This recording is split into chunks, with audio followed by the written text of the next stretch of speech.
Hello students, आज हम देखने वाले हैं कक्षा 12वीं भौतिकी विषय के प्रश्न बैंक के हल को। तो इसमें आज हम यहाँ पे अध्याय 6 जिसका नाम है विद्युत चुंबकीय प्रेरण, इसके प्रश्नों को हल करेंगे। तो वीडियो स्टार्ट करने से पहले यदि आपने अभी तक चैनल को सब्सक्राइब नहीं किया है तो सब्सक्राइब कर लें और बेल आइकन को प्रेस कर दें और अधिक से अधिक अपने दोस्तों में वीडियो को शेयर करें। और अगर आपने अभी तक पिछले वीडियो नहीं देखे हैं तो डिस्क्रिप्शन में 12वीं प्रश्न बैंक के सॉल्यूशन की प्लेलिस्ट जो है उसकी लिंक दे रखी है, वहां से आप पिछले सारे वीडियो देख सकते हैं। तो हम लगभग सभी अध्याय के वीडियो बना के अभी तक डाल चुके हैं और हर विषय के आपको वहां पे मिल जाएंगे, सभी विषयों के, तो आप वहां से देख सकते हैं उन वीडियो को।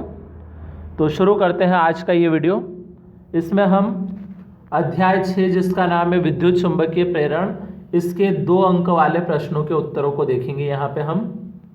तो सबसे पहले हमारे पास यहाँ पे प्रश्न लिखे हुए हैं अति लघुत्तरीय यानी 2 अंक वाले प्रश्न। पहला प्रश्न है फैराडे के विद्युत चुंबकीय प्रेरण संबंधी नियम लिखिए। दूसरा है विद्युत चुंबकीय प्रेरण संबंधी लेंज का नियम लिखिए तथा समझाइए कि लेंज का नियम ऊर्जा संरक्षण नियम के अनुकूल है। तीसरा है भंवर धाराएं क्या है, हानि है इनसे क्या।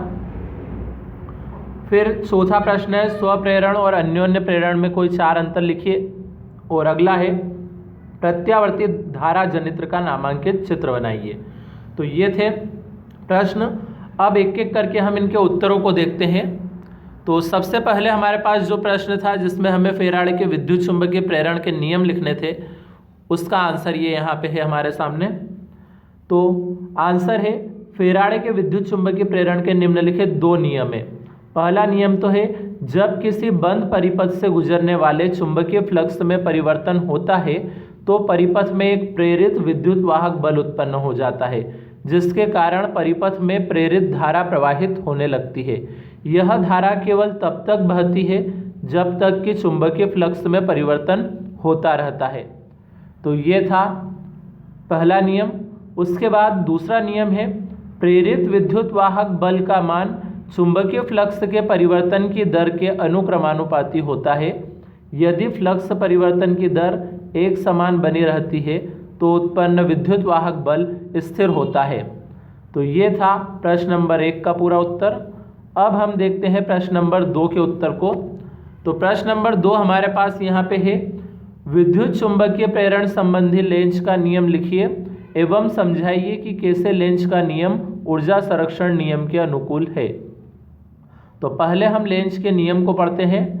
इस नियम के अनुसार विद्युत चुंबकीय प्रेरण की प्रत्येक अवस्था में प्रेरित धारा की दिशा इस प्रकार होती है कि वह उस कारण का विरोध करती है जिसके कारण वह स्वयं उत्पन्न होती है।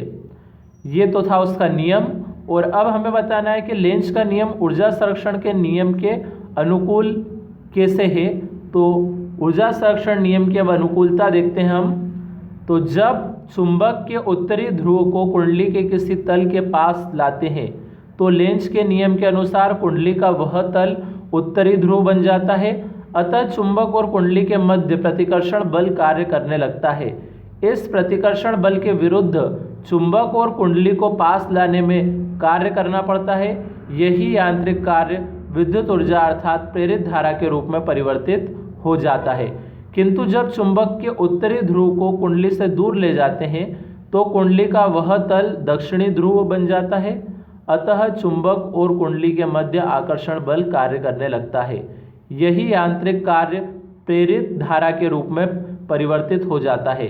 अतः लेंज का नियम ऊर्जा संरक्षण के सिद्धांत के अनुकूल है। तो ये था दूसरे प्रश्न का पूरा उत्तर। अब देखते हैं हम तीसरे प्रश्न के उत्तर को, जिसमें हमें भंवर धारा की परिभाषा और उसके उपयोग बताने थे, उपयोग नहीं, हानियां बतानी थी। तो सबसे पहले तो भंवर धारा की परिभाषा यहाँ पे है। भंवर धाराएं किसको कहा जाता है? जब किसी भी आकृति या आकार के चालक को किसी चुंबकीय क्षेत्र में चलाया जाता है या उसे परिवर्तनशील चुंबकीय क्षेत्र में रखा जाता है तो उस चालक से बद्ध चुंबकीय फ्लक्स में परिवर्तन होता है।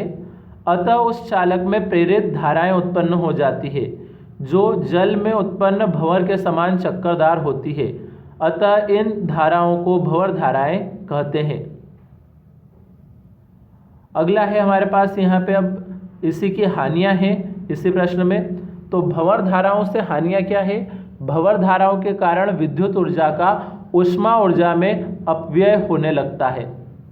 तो ये था उसकी हानि। अब देखते हैं हम प्रश्न नंबर 4 के उत्तर को। तो प्रश्न नंबर 4 में हमें यहाँ पे स्वप्रेरण और अन्योन्य प्रेरण में अंतर लिखना था।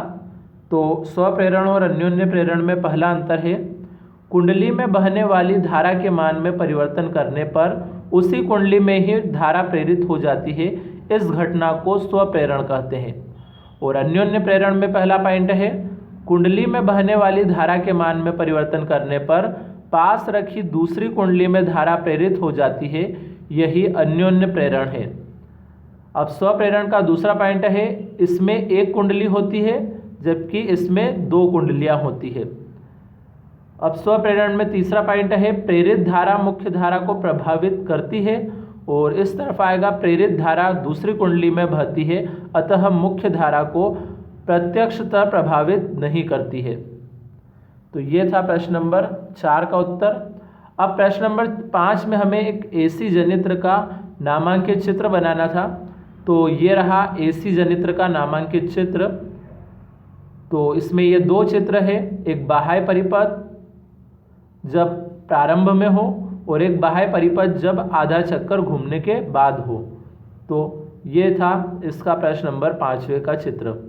तो इसी तरह से आज हमारे ये अध्याय के 2 अंक वाले प्रश्न यहाँ पे समाप्त हो चुके हैं। आज हमने कितने 2 अंक वाले प्रश्नों के उत्तरों को देख लिया है, यानी अति लघुत्तरीय प्रश्न देख लिए हैं। अब अगले वीडियो में हम इससे आगे के प्रश्नों को देखेंगे।